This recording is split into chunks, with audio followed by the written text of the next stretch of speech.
Bienvenidos a Micrófono Abierto, este espacio donde nada queda al aire. Mi nombre es María José Zavala y el día de hoy lo voy a estar acompañando con este libro, porque vamos a hablar de un libro, pero no voy a decir el nombre mejor, porque es una pieza bastante reconocida y aquí lo tenemos en físico para que podamos conocerlo y también ver cómo se ve la portada, ¿verdad?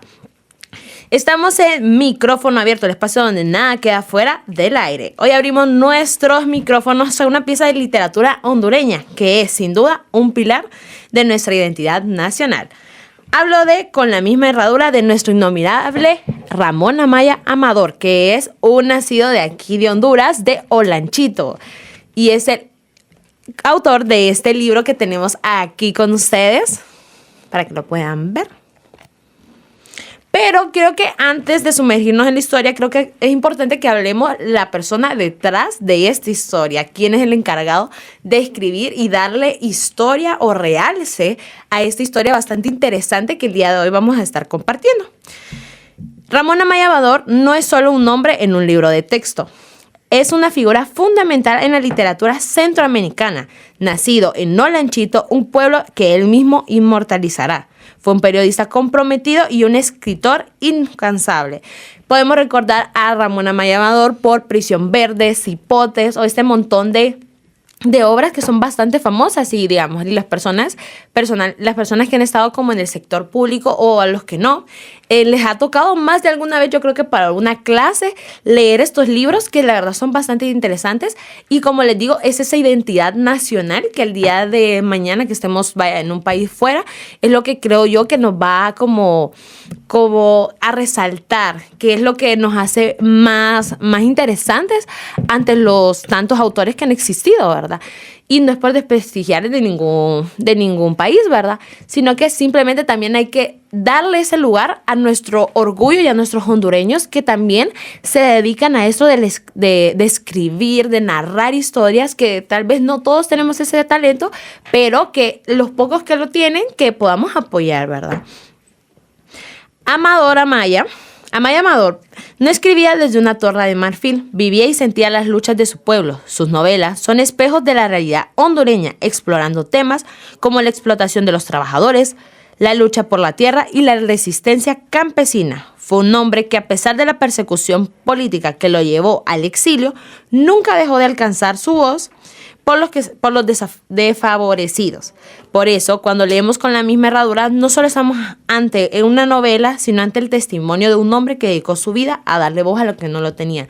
Como les comentaba, yo aquí tengo un manuscrito donde estamos leyendo pues más o menos esta pequeña historia sobre Ramón Amaya Amador, que precisamente esa manera de cómo él tenía de hablar, de narrar, lo llevó a la persecución política, que lo llevó al exilio. Entonces, también es importante como recalcar que a veces las personas que escriben no son las personas más acomodadas, sino esas personas que se quieren rebelar ante un sistema y quieren hacerle frente como a la vida, ¿verdad? A la vida y a pesar de las consecuencias que lleve, porque qué difícil es exiliarse de su familia, de los medios y de una profesión que él amaba como tal, porque el periodismo es una responsabilidad social diaria y qué difícil como ser periodista y tener que dejar esa responsabilidad. Entonces, creo que ahorita sí ya podemos ir más o menos adentrando a Con la misma herradura. Esta novela se sitúa en los primeros tiempos tras la llegada de los conquistadores a Honduras. La región de Tazhualpa, una zona remota rica en cultura, habitada por pueblos indígenas como los tahuacas. Pero las selvas que antes eran hogar, pronto se convierten en campos de sometimiento. Y es ahí, y esa tierra profunda, donde ocurre el suceso central del relato, la captura del cacique Tahuaca y su brutal castigo a manos de los conquistadores. Comenzamos esta historia, como les comentaba, con esta manera de cómo se rebelaron, ¿verdad? Que llegan los conquistadores y a usurpar sus tierras en las que llevan muchos años viviendo y de que de la nada viene alguien a querer como quitarles ese hogar también, ¿verdad?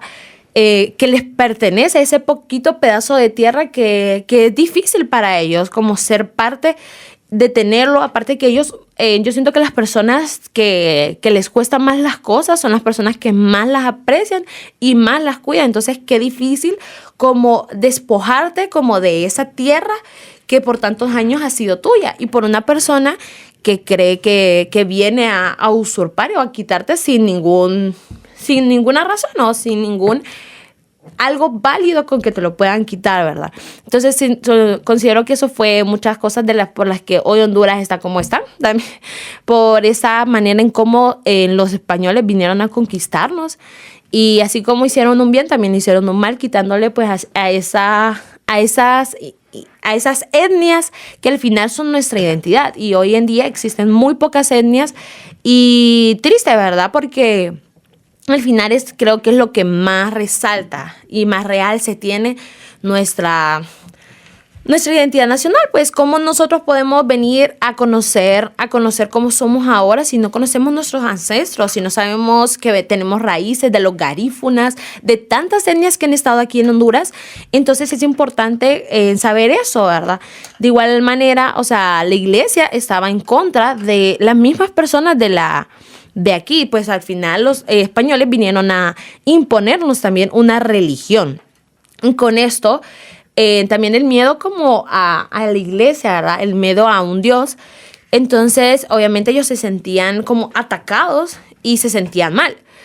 Y es algo que relata mucho, de igual manera, la manera en cómo trataban a las personas que vivían, porque decían que eran demonios, que tenían maldiciones, que les iban a hacer muchas cosas. Pero al final era la misma cultura que es nuestra misma cultura, que ellos la ven como algo diabólico, cuando nada que ver, sino que es parte de cultura. Son costumbres que se vienen desde hace tiempo y que obviamente hoy en día, o digamos, si viene alguien que no lo conoce, va a pensar que es algo malo, pero es como ese mecanismo de ellos para que ellos no se sintieran, siento yo, que afectados cuando llegaron.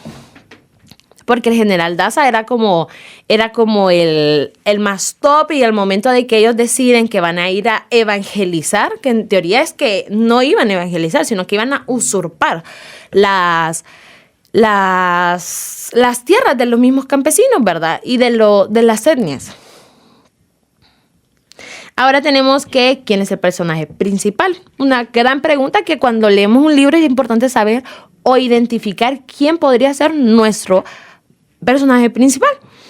Yo siento y considero que no hay nombres propios que brillen como protagonistas individuales en la obra.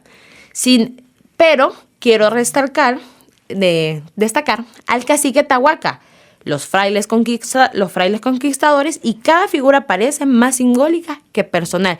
Porque tal vez no estamos buscando, siento yo que el libro no trata de buscar un nombre, sino que trata de mostrar cómo son las personas, cómo es un tipo de persona. Entonces el cacique como representa ese ideal o esa persona que es el que hace el frente ante las adversidades de su pueblo. Y los generales o los conquistadores vienen siendo como esas personas que quieren dañar esa identidad que hoy en día nos pertenece. Y lo podemos relacionar con tantos problemas sociales que hoy en día está. Podríamos decir que nosotros somos los tahuacas, o sea, la población pobre que hoy en día existe en Honduras, y podríamos decir que el gobierno son los españoles tratando de usurpar nuestras tierras y lo que hoy en día nos pertenece. Porque Honduras siento hoy que está como está por tanta mala administración, por tantos problemas sociales que no vienen desde abajo, sino que muchas veces vienen de la cabeza, que es el gobierno, y que no existen esas políticas para apoyar a nuestras etnias, ¿verdad? Y que es bien importante que cómo muere el cacique, porque al final creo que es lo que desata lo que después lleva este libro, pero siento que también es bien importante que no tenemos que dejar que alguien muera para que exista esa revolución que debe existir, o ese frente a las cosas que están pasando. Ahora tenemos qué mensaje o intención transmite Ramón Amaya Amador. Ramón Amaya Amador, desde su trinchera literaria, siempre escribió con un propósito claro: denunciar las injusticias. En esta novela pone el foco sobre la historia que fue silenciada, la conquista con violencia, como aplastamiento espiritual, físico y cultural. Pero con la misma herradura no solo denuncia, también resiste. Es un intento por rescatar la memoria indígena, por devolverle el pasado a su humanidad, su derecho a ser contado desde el dolor, pero también desde la dignidad. O sea, no es la historia triste de que se murió alguien y ahí murió. No, es una historia que muere alguien, pero a partir de eso se hace un frente y se trata. Las cosas pasaron como porque tuvieron que pasar, que se dio la conquista, muchos fallecieron, muchas personas perdieron sus tierras por lo mismo de la conquista, pero es importante como lo dice y como lo expone Ramón, de que es parte al final todo es parte de un propósito y al final todo sirve para algo, todo bien trae su mal, todo mal trae su bien. Y todo sirve para lo que hoy en día tenemos. Sin embargo, es bien importante como siempre destacar y ser como participativos en el momento de nuestra cultura, que no se pierda lo poco o lo mucho que muchos de nuestros ancestros tuvieron que pelear para que el día de hoy tengamos las condiciones que hoy tenemos. Recordemos que Tazualpa, o el lugar donde se sitúan los hechos, es precisamente La Mosquitia, que sigue siendo un lugar muy difícil de llegar, aparte de que es un lugar pobre, donde muchas personas pasan situaciones de carencia bastante lamentables, pero que sirven para que todavía se siga haciendo ese llamado a que las políticas lleguen hasta los lugares más remotos y que se haga una verdadera diferencia. Hay libros que no necesitan cientos de páginas para dejar huella. Este es uno de ellos. Con la misma herradura no nos da un discurso grandiolesco. Nos da una imagen, una mano, un árbol, una herradura clavada. Y con esto basta para recordarnos que la historia oficial suele olvidar a quienes más la sufrieron. No, siento que por eso es bien importante como seguir retomando estas lecturas y la importancia de leer el orgullo y la identidad nacional que hoy en día nos debe llevar a más. En esas personas, considero que las personas que hoy en día nos dirigen deberían conocer como historias de antes para poder tener una visión más amplia de por qué estamos así. Porque a veces es una cadena que tenemos que parar. Las cadenas a veces vienen de las cadenas, quiero relacionarlo, no tiene nada que ver. Es como una familia o un padrón, vaya, donde el papá deja a la mamá. Entonces se va acostumbrando que el hijo deje a la esposa. Luego el hijo del hijo la deja. Entonces esa cadena se va siguiendo. Entonces de igual manera los problemas sociales que nunca se resuelven se van siguiendo. Y es una cadena que avanza y si no hay un corte va a seguir. Y también es importante conocer el pasado para que nosotros podamos venir y conocer el futuro, y conocer qué es lo que está pasando y cómo lo puedo mejorar. Porque alguien, como dicen, un autor famoso, el que no conoce su pasado está condenado a repetirlo.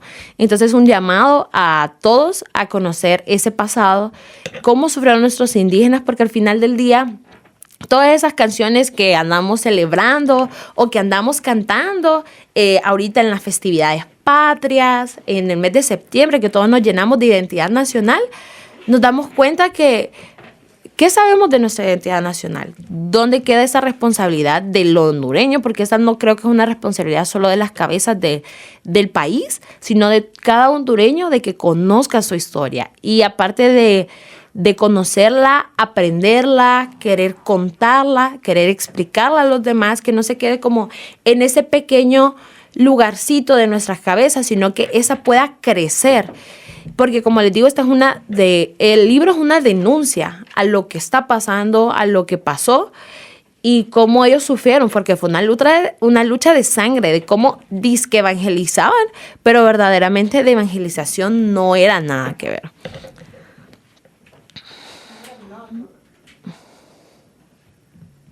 Ay.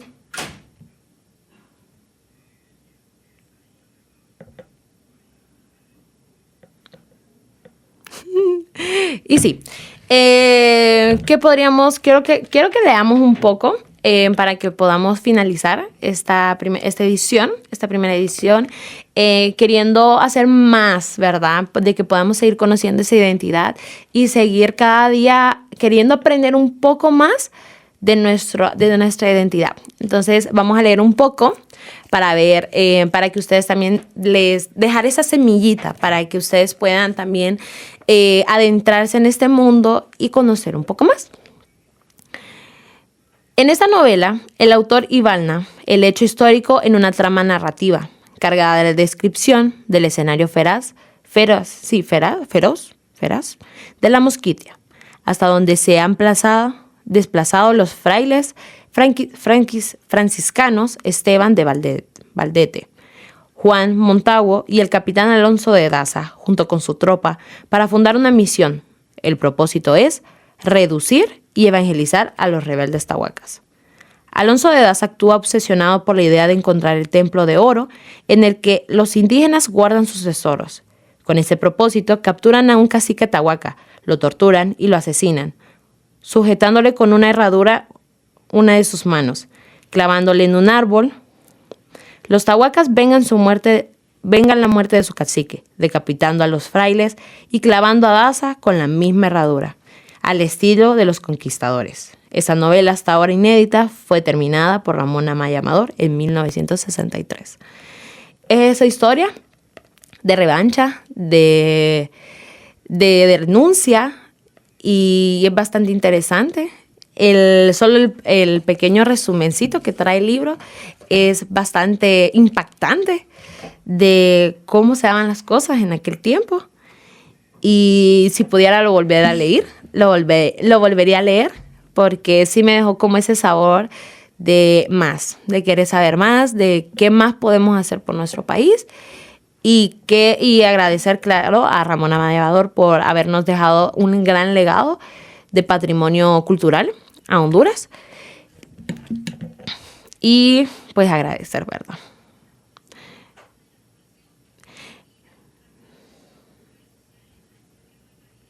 Bueno, y con esto creo que no queda nada más en el aire. Agradeciendo su atención, espero se haya tomado su cafecito, su tecito, para que habramos tenido este momento tan ameno. Los esperamos la próxima edición. Vamos a ver qué libros diferentes podemos traer. Y ya saben, el micrófono abierto, nada queda al aire. Listo.